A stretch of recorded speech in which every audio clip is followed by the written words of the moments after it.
There's still a lot of talk about the machine learning-based chatbot called ChatGPT, which is developed by OpenAI. And you can ask it questions and it will try to answer those as good as it can. Here on this channel we mostly talk about Tolkien, his writings, lore, and go into quite some detail, often exploring the Lord of the Rings universe. And I thought it would be interesting to see what ChatGPT knows about Tolkien's writings and his lore. And so I asked the bot a few questions, and we did a first part already of this. This is now part 2 with some more difficult questions. I also wanted to give the bot an opportunity to shine, so I also have some linguistic questions to the bot, and I have to admit the answers were quite impressive in that regard, which you will see in a moment. My name is Chris, aka The Philosopher's Games, and here as always a few hints. I try to pronounce names as Tolkien described it. Then I recorded this here round about the 20th of February, so last month, it's quite some time ago. The version of ChatGPT is February 13, and so it's a bit older. The current feature with the image recognition and so on was not implemented at that time, so keep this in mind. Also, I want to thank the artists who allowed me to use their fantastic artworks like Kimberly 80, Ted Naismith, Jenny Dolphin, and Pete Amackery and all the others. You'll find the links in the description to their galleries and so on. This video is also mostly freestyled, and I'm not the best when it comes to that, especially talking in a language that is not my native language, and as a result, especially at the very end of the recording, it was a long recording session, my concentration went a bit down, so I apologize for some mistakes I make here and there and for a few too many here and there. But let us start. In Tolkien's books, we sometimes find 2 dots above a vowel inside a name, like Eärendil. What does that mean? The 2 dots above a vowel inside a name in Tolkien's writings represent what is known as a diaresis or trema. It is used to indicate that 2 adjacent vowels should be pronounced separately instead of together as a diphthong. That is the absolute correct answer. In the case of the name Eärendil, the diaresis appears above the letter A, which is a combination of the letters A and E. Without the diaresis, the A would be pronounced as a single vowel sound, like A in cat. But with the diaresis, the 2 dots indicate that the A and the E should be pronounced separately, as in Eärendil. So that is pretty much correct. Tolkien uses the diaresis sparingly in his works, but when he did use it, it was usually to indicate a specific pronunciation or 2 differences between similarity spelled names or words. So yeah, that is the correct answer. That's pretty cool. It even gives us the pronunciation of the word. Eärendil or Eärendil. That is pretty neat, I have to admit. So maybe let us ask, what is if the 2 dots are on a vowel at the end of a word? Let's see if the bot also knows about that, because the tremor is a thing that is, like, in linguistics, it's very common knowledge in a way, not too common. I assume a lot of people ask themselves, what are these 2 dots for? Well, this is the explanation for that. And it's not something Tolkien invented, but that actually existed. And in case of Eärendil, like E and A doesn't form, like, not pronounced Eärendil or Eärendil or whatever. It's Eärendil. Eärendil is 2 syllables, basically, the E and the A. And not a diphthong, which would make it 1 syllable. Let us ask, and what does it mean if the 2 dots are above a vowel at the end of a word, like manwe? So when the 2 dots appear above a vowel at the end of a word, as in the name manwe, it typically indicates that the vowel is pronounced separately from the consonant that follows it. That's, I guess, kind of correct. I guess the correct answer would Tolkien wants to indicate that the E is not silent, because at the end of a word, sometimes it changes, for example, how the previous vowel is pronounced, or has some weird interaction with some consonant or so. That can definitely happen. So in case of Manwë, the diaresis appears above the letter E, which is a vowel in the Elvish language that Tolkien created. The diaresis indicate that the E should be pronounced separately from the W that follows it. Without the diaresis, the E might be mistaken for a silent or non-pronounced letter, but with the diaresis it is clear that it is a separate vowel sound. Tolkien often uses diaresis in Elvish names and words in his works to indicate the specific pronunciation of the vowels and to give his language and unique distinctive sound. So it's a very pretty precise answer. Maybe a bit long, but that is basically what it means. So pretty nice. Linguistics, the bot is kind of capable, it seems. That is very interesting. Maybe we should stay in the pronunciation realm and ask another question that has to do with pronunciation. So let us ask, how would Sméagol or Sméagol be pronounced if we see it as an Old English name? So there, in my opinion, it should be pronounced Sméagol. It's pretty hard to make the sound for me. The G sounds like a voiced velar fricative, which is this weird throat sound that is voiced, something like this. So it says, if we were to pronounce Sméagol as if it were an Old English name, it might be pronounced something like Sméagol or Sméagol, which is, this part is correct, but the question is the G. Old English was a language spoken in England from around the 5th century to the 11th century, and it is the language that Tolkien drew on for his creation of the language of Rohan in Middle-earth stories, which is true. However, it's important to note that the name Sméagol itself is not Old English name, but rather one that Tolkien invented for his story. So there is no correct way to pronounce it as an Old English name. Tolkien was a scholar of Old English, among other things, and he drew on his knowledge of the language and its literature to create many old names and words in his works. He was also known to play with sounds and spellings of words to create unique and evocative names to pronounce, so the pronunciation of some of his invented names may not always follow the rules of a particular language. That's definitely a statement, an opinion you can have. I'm not 100% sure on the state of the word Sméagol. I think it actually is a pretty close Old English name. It consists of multiple words, but I'm not an Old English expert. Often we definitely notice a very strong Old English tendency in some names and words, especially from Rohan, but Hobbits are also related. Maybe let's ask about the so-called velar fricative as a pronunciation for the G. So, isn't the G in Sméagol pronounced as voiced velar fricative? ? No, it just writes quite a bit of it. Yes, you are correct. In fact, the G in Sméagol would likely have been pronounced as a voiced velar fricative in Old English, rather than as a hard G as in modern English, like in hard G in the sense of gold. The sound represented by the letter G in Old English was pronounced differently depending on its position in the word, which is correct, and surrounding sounds. In some cases, it was pronounced as a hard G, that can happen, it's quite rare though, similar to modern English, while in other cases it was pronounced as a voiced velar fricative, which we have here in this case, Sméagol, which is a sound produced by particularly constricting the airflow at the back of the mouth.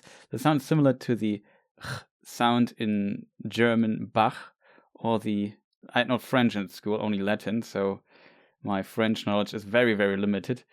I know that I have from some Canadian viewers who speak French, so maybe let me know about this particular detail if you have seen the video.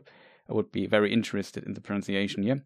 In the case of Sméagol, the G would likely have been pronounced as a voiced velar fricative because it occurs between two vowels.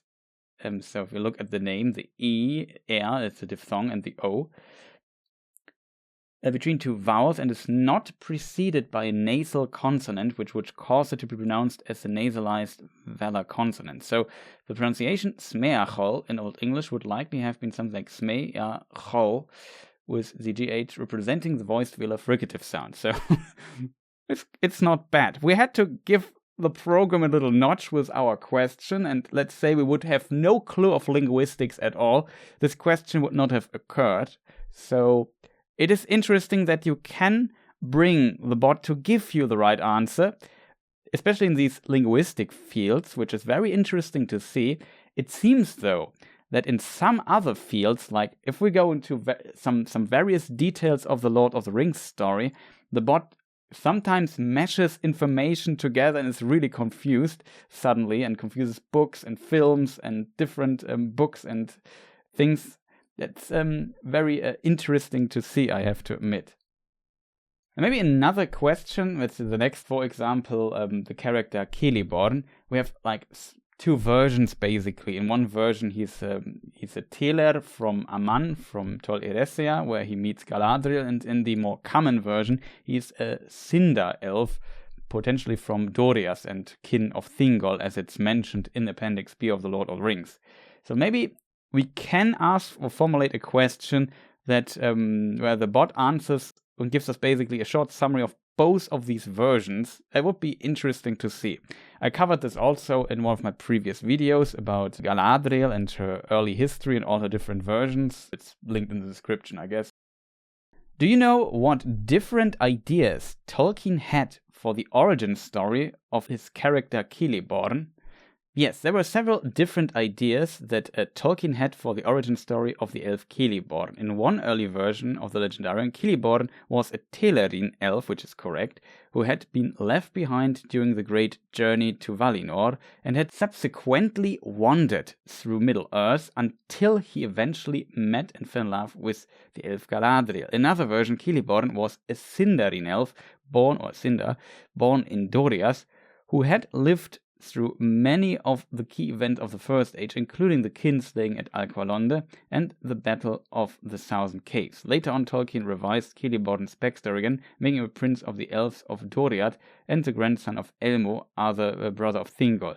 This version of Celeborn's story was the one that made it into the published version of The Lord of the Rings. It's not mentioned he's just kin of Thingol, that he is related to Elmo. Thingol had two brothers, Olwe, who then became king of the elves of the Teleri in Aman, because Olwe went to Aman, Thingol not. And Elmo is also in some version mentioned. So that's not, but that Thingol is related to Elmo is not mentioned in The Lord of the Rings, to my knowledge.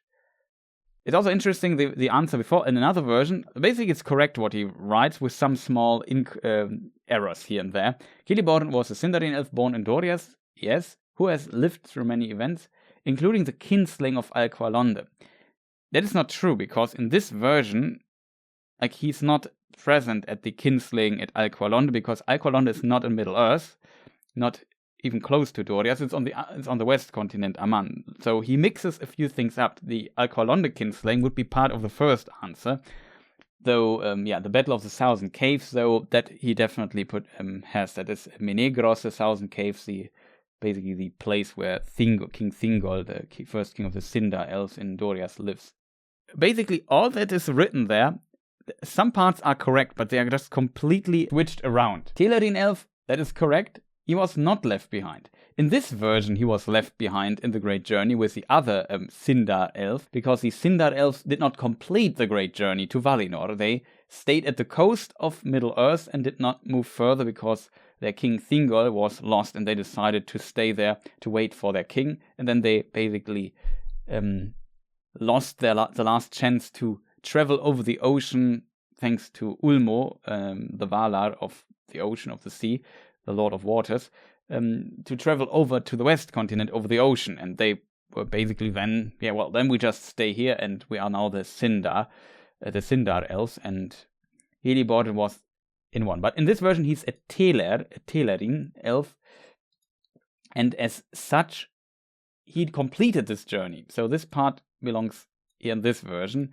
The kinslaying of Alqualonde belongs into this version. Like, there's some truth in it, but there's also very wrong at times. I guess we're slowly running out of time. So maybe we go to the very difficult questions I have at the very end. I have some more and can make up some more questions. So as said, let me know in the comments if you want to see more episodes of this, me asking the bot and just correcting it. But yeah, let us ask him the following question. So after Minas Ithil was conquered by Sauron in the late Second Age, and Isildur escaped from it, on which route did he and his family get to Rivendell?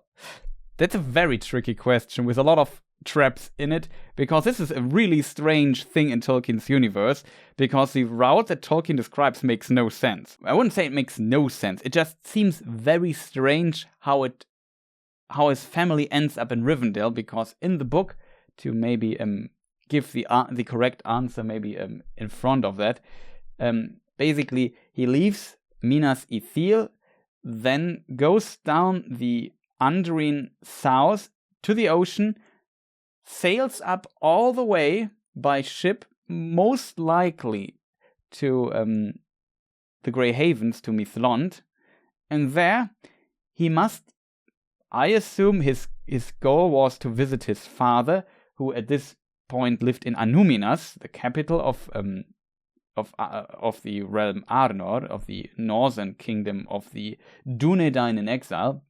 His father Elendil was king and lived in Minas. He visited there, and then his family, for whatever reason, is sent to Rivendell from there, while his wife is pregnant. It's a really strange route. It would make more sense to directly go up north, the Anduin, and then to Rivendell. Leave the pregnant woman in Rivendell, and then Isildur moves alone to his father in Minas. That would make kind of sense. The other route is strange, because his wife must give birth to their son, Valandil, in Rivendell. It is a really strange story. That is a very tricky question. I'm very curious how he answers it, because it's really a difficult one, I think. After escaping from Minas Ithil with his family, Isildur journeyed north along the eastern side of the Misty Mountains, crossing the mountains near the High Pass, and eventually arriving in the valley of Imladris, also known as Rivendell. The route is described in The Disaster of the Gladden Fields in the Unfinished Tales, and is also referred to in the Lord of the Rings. So that is very interesting. That is, like, maybe the bot has analyzed what I said, because I said this wrong in the past, but this is not correct. Like, Tolkien describes a different route where he goes up to the mouth of the Anduin, which is in the south. He goes down the river, he writes, so to the direction of the ocean, to down south. And this makes most sense what the bot writes, and I would say, yeah, that is also, in my opinion, a more realistic route, but in the books it's not described like that. It's a very strange one, I have to admit. So it's interesting. This is basically the answer I would also wish for, but it's interestingly not the correct answer. And here also, I think the source Unfinished Tales and The Disaster of the Gladden Fields is the correct source for this as well. So very interesting answer he gave. A very short one compared to all the other long answers. He's probably getting kind of tired of my weird questions, but I think that is a very good one, and maybe I just keep some questions for the next time we might do this. I could definitely see if people are interested to revisit this little format here on the channel and just ask ChatGPT some lore questions and see what interesting answers he puts out. I have to say, at one point I also got confused myself a bit of who made the rings now. I said, okay, Sauron made the rings. No, Sauron observed making the rings of power in Eregion. He touched them and he taught the elves, and he knew what they were doing, but in the end the elves made the rings. I probably said this wrong here in the video as well. I want to apologize for any mistakes I made, but the answer was just so confusing that I also got confused. So well done, ChatGPT, well played. The bot makes some parts up or mixes some details here and there, and this is very interesting to see, but it's still, nonetheless, I have to admit, it's a very impressive technology, and it's very niche knowledge. Like, it's not the big questions of mankind, just a lot of knowledge about a particular book, and very tricky trap questions I articulated here and there. So that is very still impressive. And with some help, I could correct the bot, and he might be now able to correct some of these questions more correctly, which is impressive. However, it also proves my idea right, that there is a lot of confusion regarding the Rings of Power and how they were created. Are they counted towards the Rings of Power? The One Ring is counted towards it. How many were there? Were there lesser rings? What did they do? Did they all make you invisible? Here we also have some interesting trick questions. Maybe I have one final question, because it is related to the Rings of Power as well. And I would like to ask this last question, if I see it here in my list really quick. And maybe we ask the following questions. Would dwarves using a great ring of power, except the One Ring, become invisible like Frodo Baggins? This is an answer I'm not sure the answer myself. I would say potentially they would not get invisible, though I would say that dwarves could become invisible, but not by the Rings of Power. But this can be debated. So I'm very curious what the bot answers to this question as a final question. Okay, the answer starts well promising. It's not entirely clear what the powers of the dwarven Rings of Power were, as Tolkien does not provide much detail on them in his writings, which is, I guess, true, though he provides general information about the 16 Rings of Power in general. However, it is unlikely that a dwarf using Great Ring of Power would become invisible like Frodo did while wearing the One Ring. In the Lord of Rings, it is specifically stated that the power of invisibility was a property of the One Ring alone, and was a result of Sauron pouring much of his own power into it.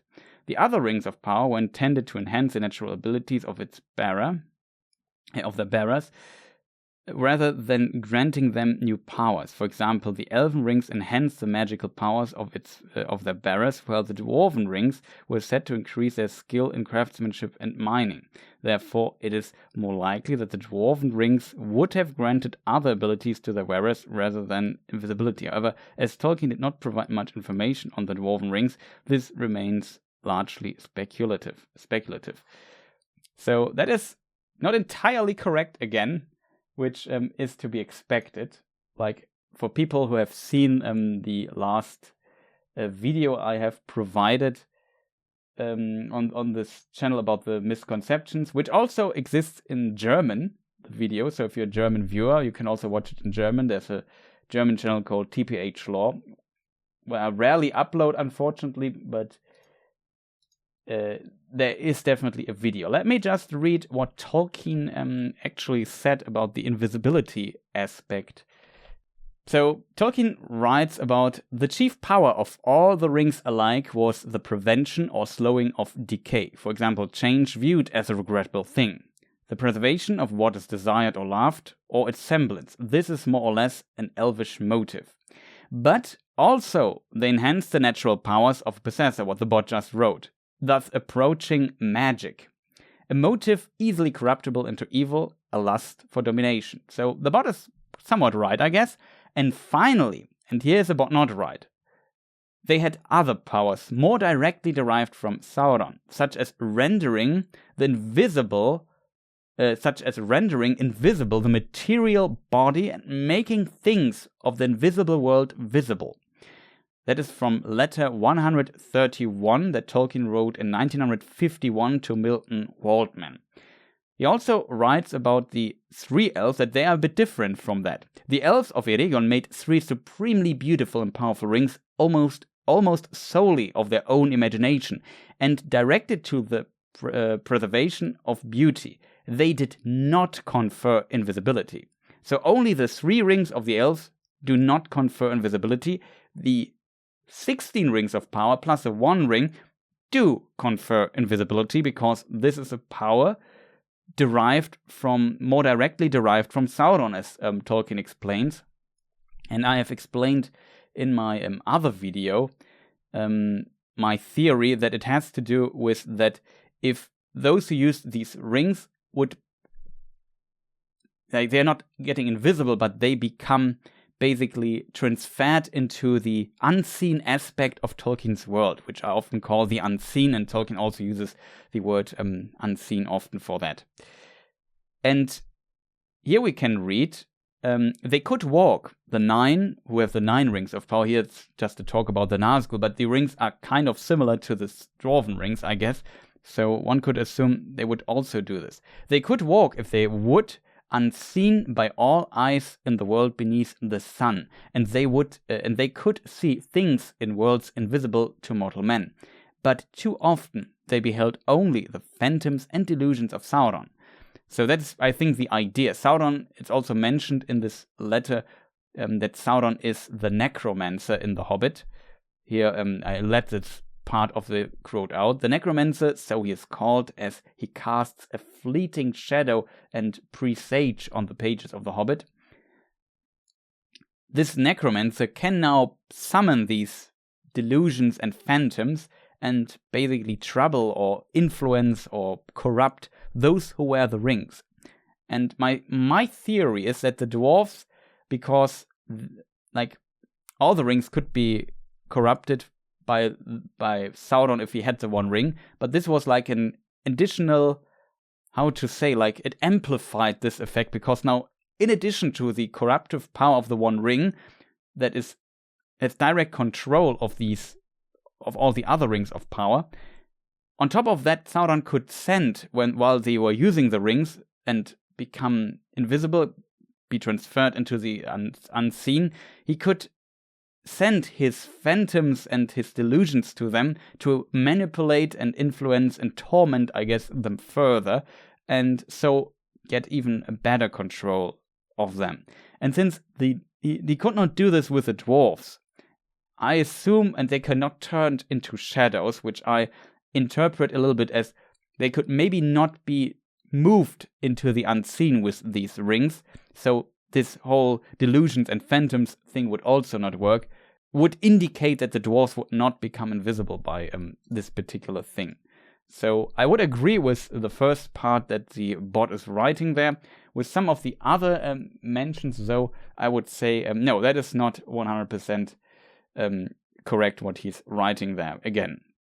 But it's interesting that the core answer is, in my opinion, not that wrong, to be fair. So shout outs to OpenAI for developing such a fascinating tool. And yeah, let me know in the comments what you think about all of this, if we maybe should do another short episode or so. And I would say thank you for watching, and see you people next time. Goodbye.